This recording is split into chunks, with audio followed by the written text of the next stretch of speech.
Let's go through the spring starters number 2. So question number 1, name an odd factor of 35. Most important thing here is to remember what a factor is. A factor is a number that goes into another value. Okay, so we're looking for our factors of 35. First number we always start with is 1. 1 lot of 35 makes 35. Remember to go through the numbers systematically. Think, does 2 go in? Does 3 go in? Does 4 go in? Does 5 go in? 5 goes in 7 times. Does 6 go in? No. Does 7 go in? Yes, but we've already written it, so we can stop. So what you can see is actually all of the values, all of the factors of 35 are odd, so if you've written any of those numbers, you were correct. Number 2, what is the lowest common multiple of 12 and 8? So LCM, like I said, lowest common multiple. Sometimes your exam syllabus will say least common multiple, but they are the same thing. You are expected to know what those 3 letters stand for. So then your next thought is, what's a multiple? A multiple is your times tables. So we need to write out the 12 times table to start with. So 12, 24, 36, 48, 60. Just write a few out. Then we go to the 8 times table. 8, 16, 24. And I can stop here because I can see they've got the same number in both. So the lowest common multiple of 12 and 8 is 24.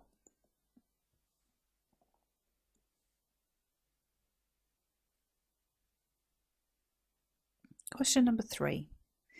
Express 60 as a product of its prime factors in index form. This bit's going to be important at the end. So 60, this is the one where we draw the factor tree. Many ways you can split this. I'm going to do 6 times 10. And then I look, are either of these numbers prime? No. So I'm going to have to split both of them. I'm going to do 2 times 3. 2 is prime. 3 is prime, so I circle them, and then I'm going to do 2 times 5. Again, 2 is prime, 5 is prime, so I circle those. That's your working. Now we've got to write them out. Mathematical politeness says we write them in order, so 2 times 2 times 3 times 5, but it doesn't matter if you've written them in a different order. And then we have to go back to this index form. Index form means powers of, so you should have written 2 to the power of 2 times 3 times 5. That is your answer in index form.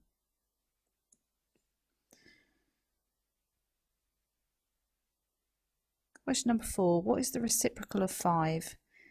Write your answer as a decimal. If you remember last time when we were doing this, I said that the reciprocal of 7 was 1/7. We had the reciprocal of 2 was 1/2. So here the reciprocal of 5 is 1/5, but you've got to write it as a decimal. My advice is to get it over 100.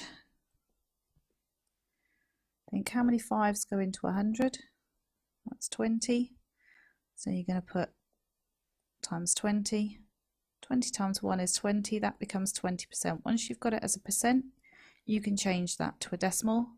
So you've either written 0.2 or you've written 0.20. Either of those is correct.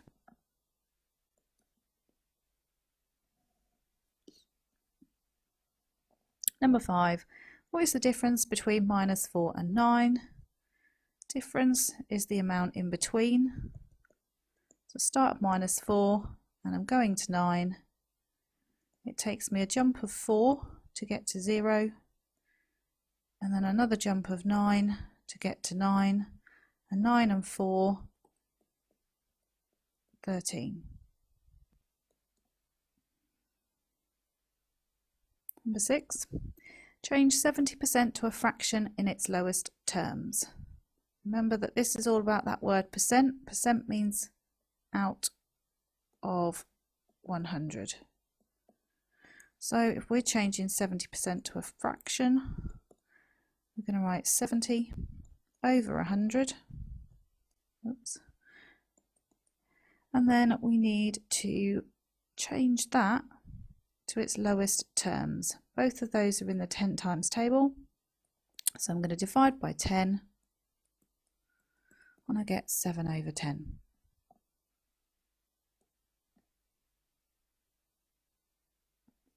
Number 7, change the fraction 7 over 25 to a decimal. Again, try and see if you can get it over 100.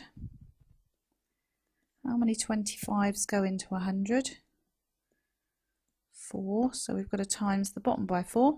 Whatever we do to the bottom, we do to the top. So we multiply the top by 4 and get 28. So that's 28%. Once you've got it as a percentage, you know that that's 0.28. So the answer you were looking for there was 0.28.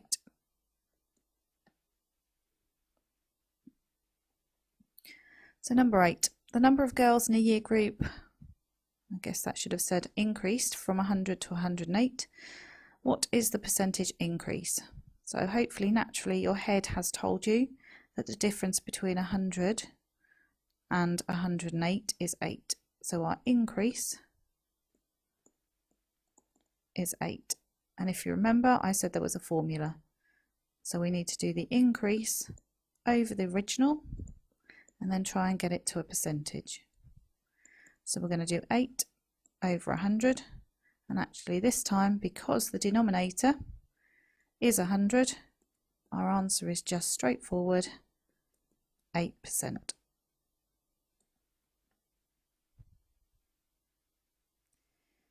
Number 9, I got a 24 marks out of 40. So again, if I was writing this on a test paper, I would write that on your test paper. This one's a little bit more complicated because we know that percentage means out of 100, but 40 doesn't go into 100. So what we actually need to do here is take it to 20, so we can divide top and bottom by 2. And then once we've got it over 20, we can get it over 100. It's not the only way to do this,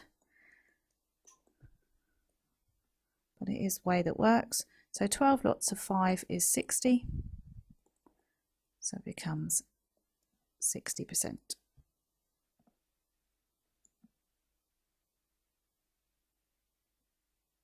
Number 10, calculate 2/7 of 35. So I'm going to draw my picture.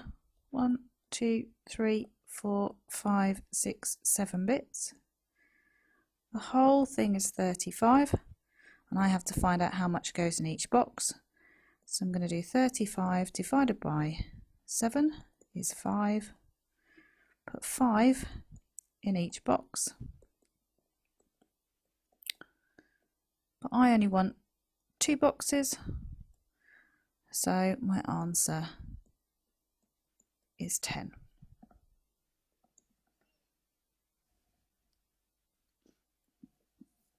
Okay, 3/8 plus 1/4. Move that out of the way. So we need to get the denominator to be the same. So I actually only need to change this one. There's lots of numbers you can use, but it's easier to just make that one over 8. So I'm going to have 3/8 plus, I need to put this one over 8. So to get from 4 to 8, I'm multiplying by 2. So I do the same to the top. 1 lot of 2 is 2. And when I add the 3 and the 2 together, I get 5 over 8. If you haven't got that, try simplifying the fraction you've got and see if it works out the same. Number 12, how many thirds in 9 whole? So again, if you think about it, in 1 whole, you'd have 3 thirds. 1, 2, 3. So in 9, you're going to have 3 times that. So your answer is 27.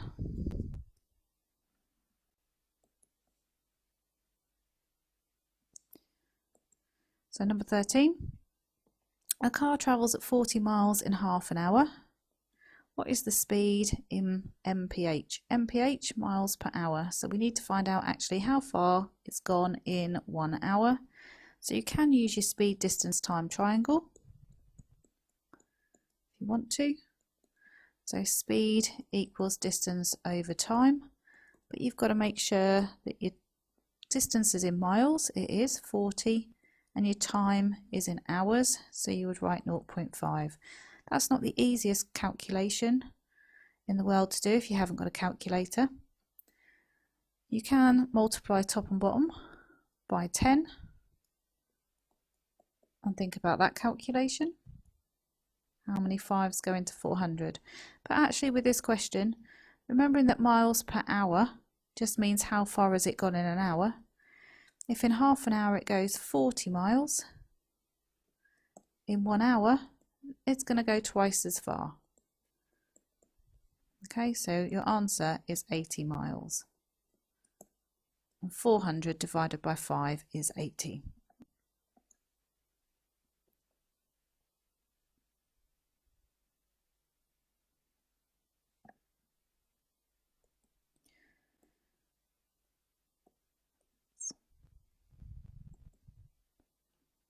So question 14, what is 1.4 take away 0.02? If you remember last time I said if you get stuck,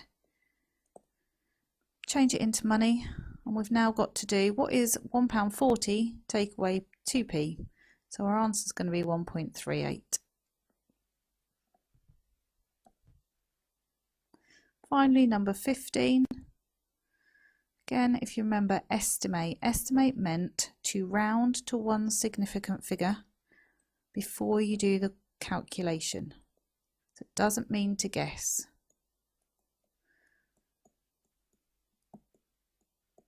Okay, so we've got to think about what are we going to round the 13 to. So your significant figure is your first number, that's in the tens column. So we're going to round 13 to the nearest 10. Is it closer to 10 or 20? So 10 divided by. So your first significant figure is in the tenths column. So is it closer to 0.1 or 0.2? So here it's going to be 0.2. And this is saying how many 0.2s are there in 10? Or you're doing 10 divided by 0.2. And again, because it's a fraction, you can multiply the top and the bottom by the same amount and it doesn't change. And you end up getting 100 divided by 2. So your answer is 50.